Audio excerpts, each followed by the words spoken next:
Assalamualaikum warahmatullahi wabarakatuh. Allah Subhanahu wa taala menceritakan di dalam surat Ali Imran ayat 52 bahwa Nabi Isa alaihi salam ketika beliau merasakan sudah begitu besarnya keingkaran dan kekafiran dari kaumnya Bani Israel, beliau berseru, beliau berkata, "Man ansori ilallah?" Siapakah yang dapat menolongku untuk menegakkan agama Allah di muka bumi ini? Maka para pengikutnya yang setia, para sahabat-sahabatnya yang setia, yang Allah sebut mereka dalam istilah al-hawariyin atau al-hawariyun, menyambut seruan dari Nabi Isa AS ini dengan mengatakan, "Nahnu ansarullah, amanna billah, washhad bi anna muslimun." Kamilah wahai Isa yang akan menjadi penolong agama Allah di muka bumi ini bersamamu, karena kami beriman kepada Allah. Dan saksikanlah, maka saksikanlah wahai Isa, saksikanlah wahai Allah, bahwa kami adalah orang Islam, orang Muslim. Demikianlah hendaknya setiap individu Muslim di muka bumi ini sampai hari kiamat kelak harus mengambil peran menjadi ansarullah, menjadi penolong agama Allah, berusaha menegakkan nilai-nilai kebenaran dari Allah yang diajarkan oleh Rasulullah SAW dalam setiap sektor kehidupan di muka bumi ini. Karena Allah Subhanahu wa taala bahkan memerintahkan ini dalam surah As-Saff ayat 14. Ya ayyuhalladzina amanu kunu ansarallah, wahai orang yang beriman, jadilah kamu para penolong agama Allah Subhanahu wa taala. Sebagaimana Hawariyin menolong agama Allah bersama Nabi Isa alaihissalam. Seorang pejabat muslim harus menjadi penolong agama Allah Subhanahu wa taala melalui kebijakan yang dia keluarkan dalam jabatannya. Seorang politikus muslim harus menjadi penolong agama Allah, berjuang menegakkan nilai-nilai kebenaran Islam melalui setiap rancangan undang-undang yang dia buat. Seorang ekonom muslim harus menjadi penolong agama Allah SWT dalam sektor ekonomi. Seorang guru, seorang tenaga kependidikan harus menjadi penolong agama Allah SWT dengan menyampaikan nilai-nilai kebenaran Islam melalui materi-materi yang dia ajarkan. Seorang jurnalis, wartawan, penulis harus menjadi penolong agama Allah SWT dalam setiap bentuk tulisan-tulisan yang dibuatnya. Seorang pedagang harus menjadi penolong agama Allah dengan menerapkan kejujuran dan keadilan dalam perdagangannya. Seorang petani, seorang nelayan, bahkan buruh harian sekalipun, dia harus menjadi penolong agama Allah Subhanahu wa taala, berpartisipasi menegakkan nilai-nilai kebenaran Islam dalam setiap lini kehidupannya.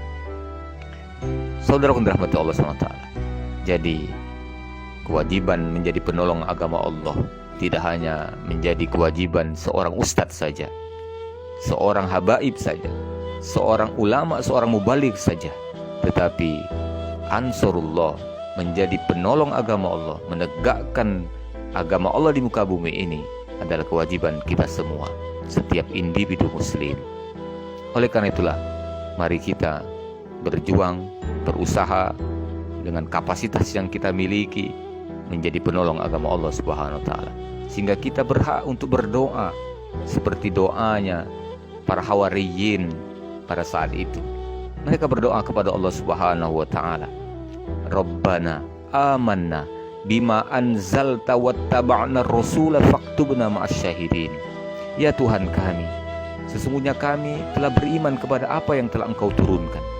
Ya Tuhan kami telah mengikuti nabi dan rasul yang telah Engkau utus kepada kami. Maka ya Allah, masukkanlah kami bersama dengan orang-orang yang syahid, orang-orang yang mati dalam keesaan, dalam pengakuan keesaan Allah Subhanahu wa taala. Walaupun kita nantinya mungkin tidak meninggal dalam berjuang dalam pertempuran membela agama Allah melawan orang-orang kafir, tetapi ketika kita berusaha untuk menegakkan agama Allah Subhanahu wa ta'ala di muka bumi ini dengan berbagai macam kapasitas yang kita miliki, seperti yang kami sebutkan di atas tadi. Kita seorang pejabat, kita seorang ekonom, guru dan lain sebagainya, menerapkan dan menyampaikan, ikut serta menegakkan nilai-nilai kebenaran Islam di muka bumi ini, maka insya Allah kita pun nanti akan mendapatkan tempat bersama dengan orang-orang yang syahid, yang mati di medan perang membela agama Allah melawan orang-orang kafir. Bahkan dalam surah As-Saff, di akhir surat As-Saff ayat 14, Allah Subhanahu wa taala menjanjikan orang-orang yang beriman kepada Allah, yang lalu mereka mengambil peran menjadi penolong agama Allah, maka Allah akan memberikan mereka kekuatan dan kemenangan terhadap musuh-musuh mereka. Allah berfirman, A'udzubillahi minasyaitonirrajim, fa ayyadnal ladzina amanu ala aduwwihim fa asbahu zahirin. Maka Allah SWT akan memberikan kekuatan kepada orang yang beriman dan memberikan kemenangan kepada mereka terhadap para musuh-musuh mereka. Semoga Allah Subhanahu wa taala menguatkan iman kita, memberikan kita kemudahan dan keistiqomahan untuk dapat berpartisipasi menegakkan agama Allah Subhanahu wa taala melalui kapasitas yang kita miliki, sehingga kita kelak akan Allah gabungkan nanti di akhirat bersama dengan orang-orang yang mati syahid. Rabbana amanna bima anzalta wattaba'na rasula faktubna ma'asy syahidin. Tetap bersama saya Muttaqin Anang Toha. Kita lanjutkan doa-doa terbaik dari Al-Quran berikutnya. Assalamualaikum warahmatullahi wabarakatuh.